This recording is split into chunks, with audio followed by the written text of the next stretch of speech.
Hello friends, എല്ലാവർക്കും Mallus cooking ഹട്ടിന്റെ പുതിയൊരു വീഡിയോയിലേക്ക് സ്വാഗതം.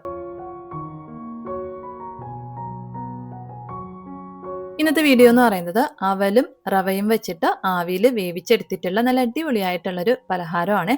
അപ്പോൾ ഇതെങ്ങനെയാണ് തയ്യാറാക്കി എടുക്കുന്നതെന്നൊന്ന് നോക്കാം. അപ്പോൾ നമ്മുടെ വീഡിയോയിലോട്ട് പോകുന്നതിന് മുമ്പായിട്ട് വീഡിയോ കാണുന്ന സമയത്ത് ഇഷ്ടപ്പെടുവാണെന്നുണ്ടെങ്കിൽ ഒന്ന് ലൈക്ക് ചെയ്തേക്കണേ.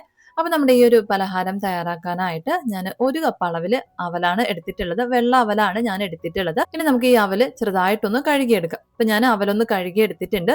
ഇനി നമുക്കിതിലേക്ക് ചേർത്ത് കൊടുക്കേണ്ടത് റവയാണ്. അപ്പോൾ ഞാൻ 1 കപ്പ് അളവിൽ തന്നെ റവ എടുത്തിട്ടുണ്ട്. അത് നമുക്കിതിലേക്ക് ഒന്ന് ചേർത്ത് കൊടുക്കാം. ഇനി ഇതിലേക്ക് 1 കപ്പ് അളവിൽ തന്നെ വെള്ളം കൂടി ഒന്ന് ചേർത്തതിന് ശേഷം നമുക്കിത് ചെറുതായിട്ടൊന്ന് മിക്സ് ചെയ്ത് കൊടുക്കാം. ഒന്ന് മിക്സ് ചെയ്ത് കൊടുത്തതിന് ശേഷം ഒരു 10 മിനിറ്റ് നമുക്കിത് കുതിർക്കാനായിട്ടൊന്ന് മാറ്റി വെക്കാം.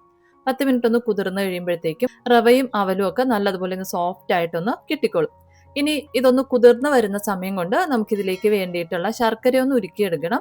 അതിനായിട്ടൊരു പാത്രത്തിലേക്ക് 1 കപ്പ് അളവിൽ തന്നെ ശർക്കര എടുത്തിട്ടുണ്ട്. ഞാൻ വലിയ ശർക്കര ഇതുപോലെ ചെറിയ കഷ്ണങ്ങളാക്കി ഒന്ന് പൊടിച്ചെടുത്തിട്ടുള്ളതാണ്.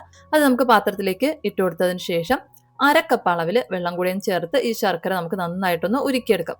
ഇതിൽ പ്രത്യേകിച്ച് പരുവത്തിന്റെ ആവശ്യമൊന്നുമില്ല, ഒന്ന് മെൽറ്റായി വന്നാൽ മാത്രം മതിയാവും. ഇപ്പൊ ശർക്കര നല്ലതുപോലെ ഒന്ന് ഉരുകി വന്നിട്ടുണ്ട്. നമുക്കിനി സ്റ്റവ് ഓഫ് ചെയ്യാം. അതുപോലെ തന്നെ നമ്മൾ വെള്ളം ഒഴിച്ച് വെച്ചിട്ടുള്ള അവലും റവയും ഒക്കെ നന്നായിട്ടൊന്ന് കുതിർന്ന് നല്ലതുപോലെ ഒന്ന് സോഫ്റ്റ് ആയിട്ട് വന്നിട്ടുണ്ട്. ഈ ഒരു സമയം ഇതിലേക്ക് നമ്മൾ ഉരുക്കി വെച്ചിട്ടുള്ള ശർക്കര പാനി ആ ഒരു ചൂടോട് കൂടിയിട്ട് തന്നെ ഒന്ന് അരിച്ച് ചേർത്ത് കൊടുക്കാം.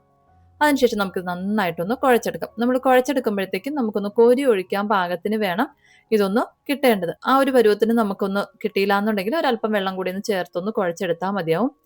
ഇപ്പൊ ഞാൻ ഈ ഒരു പരുവത്തിലൊന്ന് കുഴച്ചെടുത്തിട്ടുണ്ട്. ഇനി നമുക്കിതിലേക്ക് ചേർത്ത് കൊടുക്കേണ്ടത് ഒരു നുള്ള് ഉപ്പാണ്. നമ്മൾ ചേർത്ത് കൊടുത്തിട്ടുള്ള ശർക്കരയുടെ മധുരമൊക്കെ ഒന്ന് ബാലൻസ് ആയി കിട്ടാൻ വേണ്ടിയിട്ട് നമുക്ക് ഒരു നുള്ള് ഉപ്പ് ചേർത്ത് കൊടുക്കാം. കൂടെ തന്നെ നമ്മുടെ പലഹാരത്തിന് നല്ലൊരു ഫ്ലേവർ കിട്ടുന്നതിലേക്ക് വേണ്ടിയിട്ട് 1/2 ടീസ്പൂൺ അളവിൽ ഏലക്ക പൊടിച്ചതും കൂടി ഒന്ന് ചേർത്ത് കൊടുക്കാം. ഏലക്ക പൊടി ചേർത്ത് കൊടുത്തതിന് ശേഷം പിന്നെ നമ്മുടെ ഈ ഒരു പലഹാരം ഒന്ന് സോഫ്റ്റ് ആയിട്ട് കിട്ടാൻ വേണ്ടിയിട്ട് നമുക്ക് 1/4 ടീസ്പൂൺ അളവിൽ ബേക്കിംഗ് സോഡ കൂടി ഒന്ന് ചേർത്ത് കൊടുക്കാം. ഇനി നമുക്കിതെല്ലാം കൂടെ നന്നായിട്ടൊന്ന് കലക്കിയെടുക്കാം. നമ്മളിപ്പോൾ ചേർത്ത് കൊടുത്തിട്ടുള്ള ഈ പൊടികളൊക്കെ ഈ ഒരു മാവിൽ നല്ലതുപോലെ ഒന്ന് പറ്റി വരണം. ആ ഒരു രീതിക്ക് നന്നായിട്ടൊന്ന് കലക്കിയെടുക്കാം.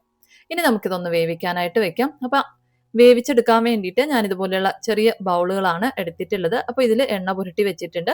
ഇനി നമുക്കിത് ഇഡ്ഡലി തട്ടിൽ ഡയറക്റ്റ് ആയിട്ട് ഒഴിച്ചിട്ടും വേവിച്ചെടുക്കാവുന്നതാണ്.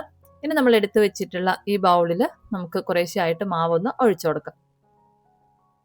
ഇപ്പൊ ഞാൻ 7 ബൗളാണ് എടുത്തിട്ടുള്ളത്. ഈ 7 ബൗളുകളിലും മാവൊന്ന് നിറച്ചു കൊടുത്തിട്ടുണ്ട്. ഇനി നമുക്ക് ഇതൊന്ന് വേവിക്കാനായിട്ട് വെക്കണം. ഇനി നമുക്ക് ഇതിന് മുകളിലായിട്ട് കുറച്ച് നട്ട്സോ അല്ലെങ്കിൽ ചെറിയ തേങ്ങയൊക്കെ ഉണ്ടെങ്കിൽ ചേർത്ത് കൊടുക്കാവുന്നതാണ്. ഇനി നമ്മൾ മാവ് നിറച്ചു കൊടുത്തിട്ടുള്ള ബൗൾ നമുക്ക് ഒരു ഇഡ്ഡലി പാത്രത്തിലേക്ക് ഒന്ന് വെച്ചതിന് ശേഷം അടച്ചു വെച്ചിട്ട് മീഡിയം ഫ്ലെയിമിൽ വെച്ചിട്ട് 20 മിനിറ്റ് വരേക്കും ഒന്ന് വേവിച്ച് എടുക്കാം.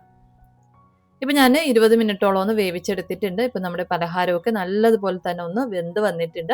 നമുക്ക് ആദ്യം കാണുമ്പോഴത്തേക്കും വെന്തിട്ടില്ല എന്ന് തോന്നും. പക്ഷെ ഒരു ടൂത്ത് പിക്ക് വെച്ച് ഒന്ന് കുത്തി നോക്കിക്കഴിഞ്ഞാൽ ഒട്ടും തന്നെ മാവ് ഒട്ടിപ്പിടിക്കാതെ വരും. ഇനി ഇത് നമുക്ക് തണുത്ത് കഴിഞ്ഞിട്ട് ഒന്ന് ഇളക്കി എടുക്കാവുന്നതാണ്. ഇപ്പൊ നല്ലതുപോലെ ഒന്ന് തണുത്ത് വന്നിട്ടുണ്ട്. തണുത്ത് കഴിയുമ്പോഴത്തേക്കും നമുക്ക് ഇതുപോലെ ബൗളിൽ നിന്ന് താനെ ഒന്ന് വിട്ട് വന്നിട്ടുണ്ടാവും. അപ്പൊ നമുക്ക് ഈസി ആയിട്ട് തന്നെ ഇളക്കി എടുക്കാനായിട്ട് പറ്റും. നല്ലതുപോലെ തണുത്തിട്ട് വേണം ഒന്ന് ബൗളിൽ നിന്നൊന്ന് ഇളക്കി എടുക്കാനായിട്ട്. ഇതുപോലെ നമുക്ക് എല്ലാ ബൗളിൽ നിന്നും നമ്മുടെ ഈ ഒരു പലഹാരം ഒന്ന് ഇളക്കിയെടുക്കാം. അപ്പൊ ഇത്രയേ ഉള്ളൂ.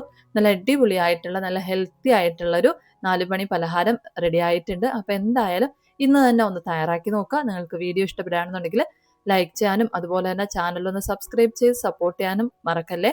അപ്പൊ പുതിയൊരു വീഡിയോയിലൂടെ നമുക്ക് വീണ്ടും കാണാം. അതുവരെ താങ്ക് യു, ബൈ.